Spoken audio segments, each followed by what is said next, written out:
So this is a question I get a lot from people: is how do you know the most relevant hashtags to put on Instagram?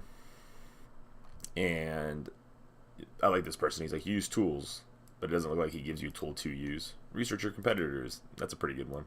Research Instagram influencers. I don't know if I would do that because if they're influencers, they're so big. Like, it doesn't really matter about their hashtags because Instagram is just feeding them so much extra or they're just giving them so much of a bonus compared to you.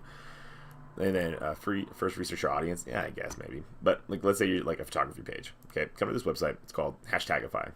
Okay, check this out.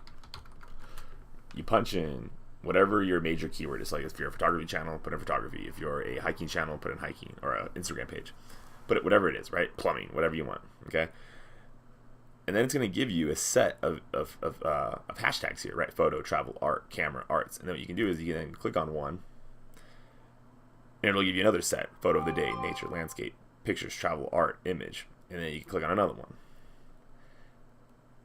nature, vacation, adventure, photo of the day, photo, TTOT, whatever they are. That's how you find your most relevant hashtags. Super simple, right? And the thing is that you can even see popularity trends. Like, this thing gives you so much stuff. It shows you the spelling variants versus top 6 languages, top countries that it's in. Like, I don't know why most people don't use Hashtagify. If you literally look up like which hashtags to use best in Google, this website pops up, and that's how you use Hashtagify.